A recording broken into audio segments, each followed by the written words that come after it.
नमस्कार, बहुत स्वागत है आप सभी का। आपके साथ मैं हूं नलिनी पांडे। मेरठ के सौरभ मर्डर केस के बाद ड्रम वाली धमकी काफी चर्चा में है। गोंडा और लखीमपुर के बाद अब ताजा मामला कन्नौज और अलीगढ़ से सामने आया है। कन्नौज में पत्नी बॉयफ्रेंड के साथ चली गई और पति के विरोध करने पर फोन पर धमकी भी दे रही है। वहीं अलीगढ़ में एक शख्स ने अपनी पत्नी को ड्रम वाली धमकी दी है।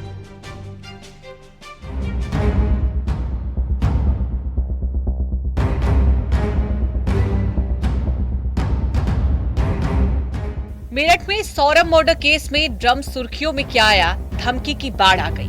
कभी गोंडा तो कभी लखीमपुर में ड्रम वाली धमकी की घटनाएं सामने आई। अब ताजा मामला कन्नौज जिले से सामने आया है। यहाँ एक पत्नी ने पति को ड्रम में टुकड़े कर भर देने की धमकी दी है। धमकी का ऑडियो भी जमकर वायरल हो रहा है। मेरी लाश में तुम कौन पियो? अरे तू रिकॉर्डिंग कर ले। तेरे बाद ड्रम अगर टुकड़ा करके अगर बाने करे कितने 15-16 हफ्ता अगर तेरे बाद 24 टुकड़ा ना कर दे तो अगर भरना दे पतीली कुकर तब तो हमसे कहिए 24 टुकड़ा करोगे हमारे? हाँ 24। किस बात के? तुम्हारा क्या ले लिया आपने? छिबरामऊ कोतवाली क्षेत्र के कुंवरपुर बनवारी का रहने वाला पीड़ित पति अब पुलिस के पास मदद की गुहार लगा रहा है। 15 दिन पहले उसकी पत्नी प्रेमी के साथ फरार हो गई थी। अब ड्रम वाली धमकी दे रही है। घर वालों ने मुझे समझाया कि बेटा आप अगर नहीं कुछ बोलोगे तो आज को धमकी दी, कल को तुम्हें मार देंगे, तो तुम्हारी कोई सुनवाई नहीं होगी। आप जाइए थाने प्रार्थना पत्र दीजिए जिससे आपकी कोई कार्रवाई सुनी जाएगी। आपके साथ कोई हंसता होगा इसके जिम्मेदार ओमपाल और पूजा तुम्हारी पत्नी होंगी। मैंने इन्होंने मेरे पास फोन किया। किसने क्या कहा जी कि मतलब तुम्हें उन्होंने 15 टुकड़े किए हैं, मैं तुम्हारे 24 टुकड़े करूंगी। मुझे भद्दी गालियां दी और ओमपाल ने। वहीं दूसरी ओर अलीगढ़ में एक महिला ने थाने में शिकायत दी है कि उसका पति उसके साथ मारपीट करता है और ड्रम से भी भयानक हत्या करने की धमकी देता है। पीड़िता ने पति पर अश्लील वीडियो बनाने का भी आरोप लगाया है। महिला का आरोप है कि ड्रम वाली मुस्कान का वीडियो मोबाइल पर भेजता है और तैयार रहने की धमकी देता है। आज मैं यहाँ कोतवाली थाना आई हूँ। मैंने बहुत हिम्मत करी इस चीज़ के लिए भी, क्योंकि मैं बहुत दिन से पिट रही थी। आज मैंने सोचा अगर मेरा मर्डर होगा तो कम से कम मेरे घर वालों को तो पता चलना चाहिए, मेरी जान जाएगी। शादी को कितना टाइम हो गया? शादी को मेरी सन 2023 में 11 मार्च को शादी वाले दिन से ही मैं पिट रही हूँ, वलीमे वाले दिन से ही। पहले मैं और हमेशा मुझे मारकर नंगा मेरे अश्लील वीडियो बना के मुझे मार के बाहर से गेट लगा के और रपट वाली पुलिस को लेकर आते हैं और मेरी हमेशा वीडियो बनाते हैं और कुरान शरीफ हाथ में लेके मेरी वीडियो बनाने लग जाते हैं। अलीगढ़ में इस मामले की शिकायत पर पुलिस अब कानूनी कार्रवाई करना शुरू कर चुकी है। कन्नौज और अलीगढ़ की घटनाएं बताती है कि मेरठ वाला नीला ड्रम अब धमकी वाली सुर्खियों में है। पति पत्नी के रिश्ते के बीच तीसरे शख्स की एंट्री भारी पड़ रही है और ड्रम वाली धमकी सामने आ रही है। न्यूज़ 18 के लिए कन्नौज से लोकेश दुबे और अलीगढ़ से रंजीत सिंह की रिपोर्ट। और बरेली के एक पुलिस चौकी में तैनात पुलिस वालों ने वसूली के लिए एक किसान को फांसी दिया और जांच हुई तो खुद ही नप गए। एसएसपी ने दरोगा और 2 सिपाहियों को निलंबित कर एफआईआर भी दर्ज करा दी है। अब ये तीनों फरार हैं। पूरा मामला क्या है, इस रिपोर्ट के जरिए आपको समझाते हैं।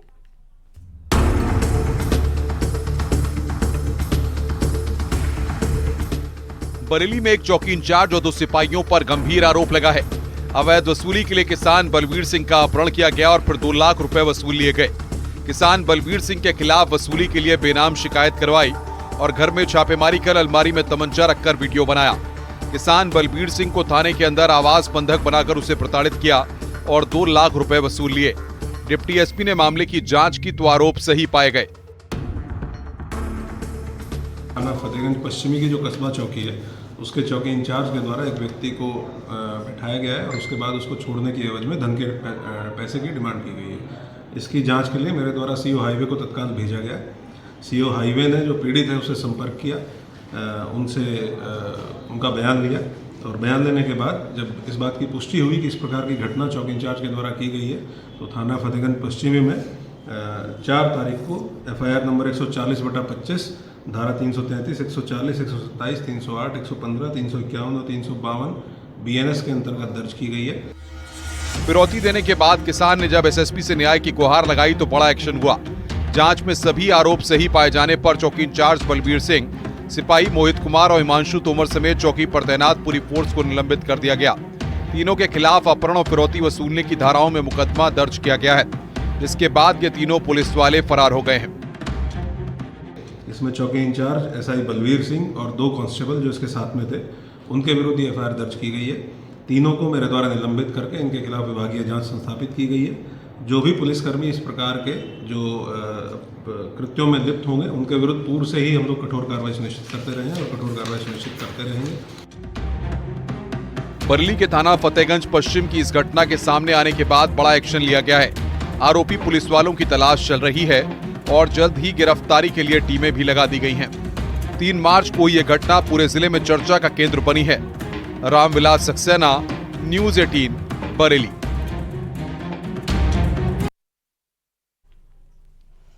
गाजियाबाद में साइबर ठगी की घटनाएं कम होने का नाम नहीं ले रही हैं। जिले में लगातार ठगी के नए केसेस आ रहे हैं और साइबर ठगों ने एक पुलिस वाले के बेटे को शिकार बनाया है। उससे कई अलग अलग खातों में रकम ट्रांसफर करवा ली है। अब साइबर पुलिस मामले की जांच कर रही है।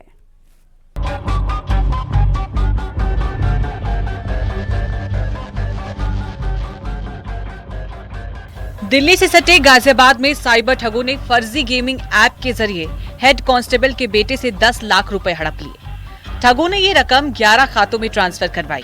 आरोप है कि शातिरों ने फर्जी गेमिंग ऐप की एपीके फाइल का लिंक भेजा, जिस पर क्लिक करने के बाद मोबाइल का एक्सेस ले लिया।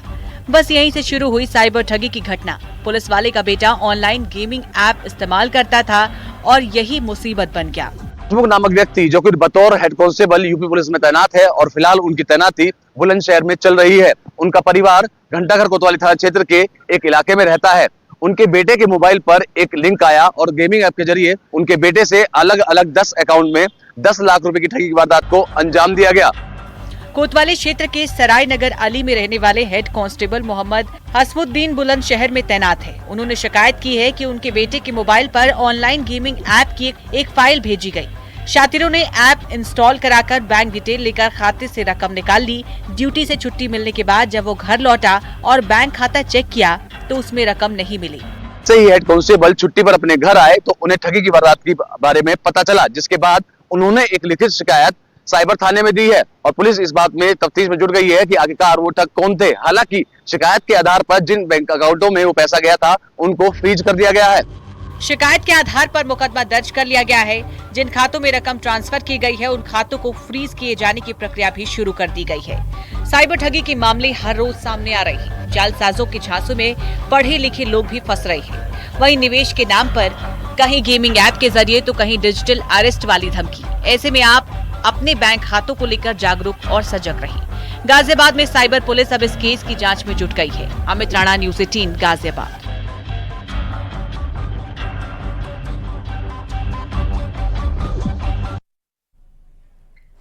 आगरा में पुलिस ने 40 दिन पहले हुए ब्लाइंड मर्डर केस का खुलासा कर दिया है। घटना को अंजाम देने वाले एक शख्स को गिरफ्तार कर जेल भेज दिया है। चंद पैसों के लिए शख्स ने हत्या की वारदात को अंजाम दिया था। देखिए।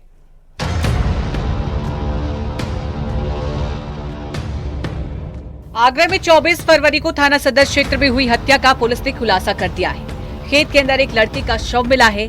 बाद में उसकी पहचान बबलू के रूप में की गई थी। पुलिस ने इस मामले में आरोपी मृदुल चौहान को गिरफ्तार किया है। आरोपी घटना की रात अपने दोस्तों के साथ शराब पी रहा था। दोस्त चले गए और वो रास्ते में रुक गया। उसको और शराब पीनी थी लेकिन पैसे नहीं थे। तभी उसने एक राहगीर को रोककर शराब पीने के लिए पैसे मांगे। विरोध किया तो नुकीले पत्थर से उस पर हमला करके हत्या कर दी और कपड़ों में रखे पैसे निकाल दिए। इसमें 24 फरवरी को एक व्यक्ति की लाश मिली थी हमें और उसके सर पे चोट थी। उस क्रम में उसका पहले आइडेंटिफिकेशन किया गया और इसमें टीमें लगाई गई। तो आज हमने मृदुल को गिरफ्तार किया है। संलिप्त मृदुल है पुत्र तेज बहादुर, निवासी पंजाबी वाली गली, गोपालपुरा, थाना सदर बाजार। तो ये अपने दोस्तों के साथ शराब वगैरह पी रहा था, वापस जा रहा था। जब इस व्यक्ति से इसने पैसे मांगे, जो मृतक है, तो उसने पैसे नहीं दिए तो उसके सर पे उसने पत्थर से वार किया और उसकी मृत्यु हो गई। हत्या के बाद आरोपी ने मृतक के कपड़े भी उतार दिए और लाश को खेत में फेंक कर फरार हो गया था। पुलिस ने इस पूरी घटना का खुलासा करते हुए आरोपी मृदुल चौहान को गिरफ्तार कर लिया है और उसकी निशानदेही पर हत्या में इस्तेमाल किया गया पत्थर भी बरामद किया गया। उसके पैंट से जो पैसे निकालने की कोशिश की, उसके पैंट में कुछ पैसे उसको मिले नहीं। ये घटना हुई थी, इसमें इसे गिरफ्तार किया जा रहा है और इसके पास से जो पत्थर है इसकी निशानदेही पे, वो हमने बरामद कर लिया है। जरा सोचिए, राह चलते एक शख्स को चंद रुपयों के लिए निशाना बनाया और फिर उसकी हत्या। शराब की लत में कैसे एक अपराधी ने बबलू की जान ले ली। फिलहाल आरोपी सलाखों के पीछे है और पुलिस घटना की जांच कर रही है। आगरा से न्यूज़ 18 के लिए कामिर कुरैशी की रिपोर्ट।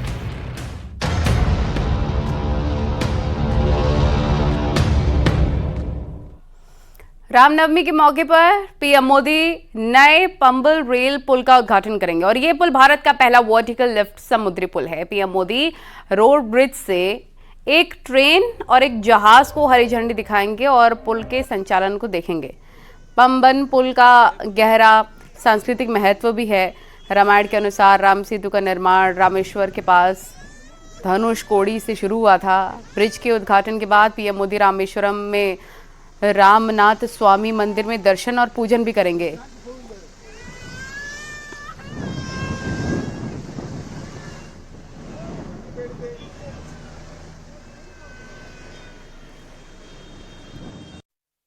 तमिलनाडु का पंबन ब्रिज बेहद ही अनूठा है और इसकी शुरुआत प्रधानमंत्री रामनवमी के दिन करने जा रहे हैं। इस समय हम लोग ट्रेन में सफर कर रहे हैं और ये है पंबन ब्रिज, इकलौता वर्टिकल लिफ्ट वाला पंबन ब्रिज जो समुद्र के ऊपर बना है और यहाँ से चंद किलोमीटर की दूरी पर ही श्रीलंका पड़ता है, यानी कि दूसरा देश। अभी करीब 2.5 साल से पंबन ब्रिज, क्योंकि जो पुराना ब्रिज है उसकी मियाद पूरी हो चुकी थी 100 साल से ज्यादा, और पुराना ब्रिज होने की वजह से उसको बंद कर दिया गया था तकनीकी कारणों की वजह से, और अब ये नया ब्रिज बनकर तैयार हो चुका है।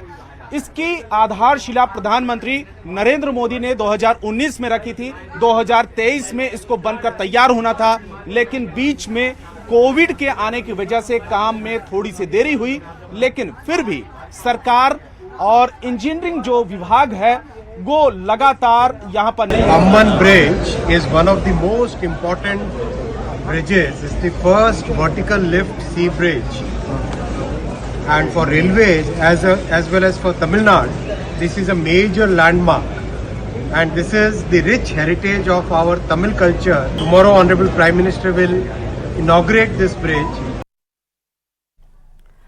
रिलायंस इंडस्ट्रीज लिमिटेड के डायरेक्टर अनंत अंबानी जामनगर से द्वारकाधीश तक पदयात्रा पर हैं। आज पदयात्रा का 9वां दिन है। वो गांव के रास्तों से होते हुए आगे बढ़ रहे हैं और रास्ते में उनके साथ भजन करते हुए लोग यात्रा में शामिल हो रहे हैं।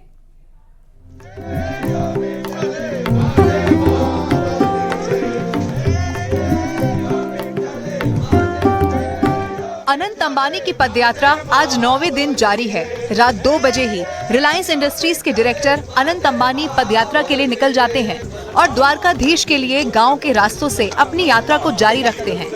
इसकी वजह है कि वो नहीं चाहते कि लोगों को उनकी यात्रा की वजह से किसी तरह की समस्या हो।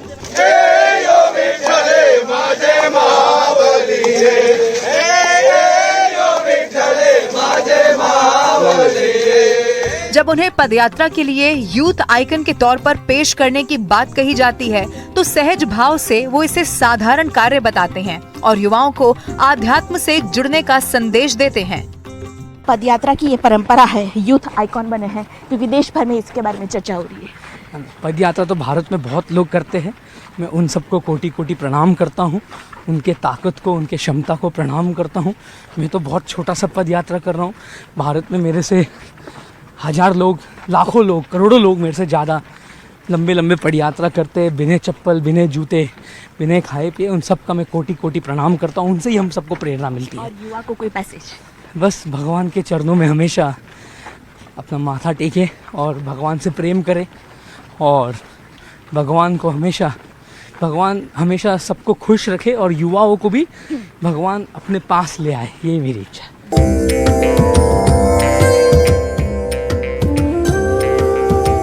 उनकी पदयात्रा के बीच में लोग उनसे मिलने के लिए पहुंच रहे हैं और अनंत अंबानी हर किसी से भावुक तरीके से मिल रहे हैं।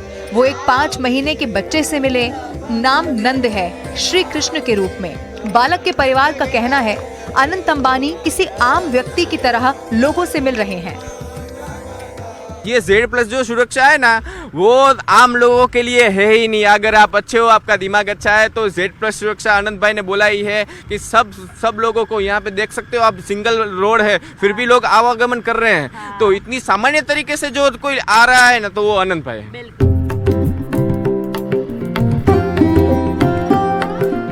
अनंत ने 5 महीने के नंद को गोद में लिया, परिवार के साथ तस्वीर खिंचाई और जब जाना कि उस नन्हे कृष्ण का जन्म उसी दिन हुआ है जिस दिन उनके दादाजी धीरूभाई अंबानी का जन्म हुआ, तो वे भावुक हो गए। लोग उनकी तुलना धीरू भाई से कर रहे हैं और अनंत का कहना है कि उनका जरा सा भी भाव उनके भीतर है तो वे उसके लिए धन्य हैं। कई सारे लोगों को देखा, गांव के लोगों को देखा। एक बुजुर्ग भी कह रहे थे कि ऐसा लग रहा है कि जैसे दादा है वैसे ही बेटा है। तो कहीं ना कहीं धीरूभाई अंबानी की जो झलक है वो लोग आप में दिख रहे हैं। ये उनका बहुत बड़ी बात है और मैं उनके 2% भी हो तो मेरे लिए बहुत बड़ी बात है। दादाजी और माता पिता और दादी, नाना नानी, ये सबका आशीर्वाद हमेशा मेरे ऊपर बने रहे, यही मेरी इच्छा और मैं हमेशा उनका सपना को पूरा करने का कोशिश करूँगा।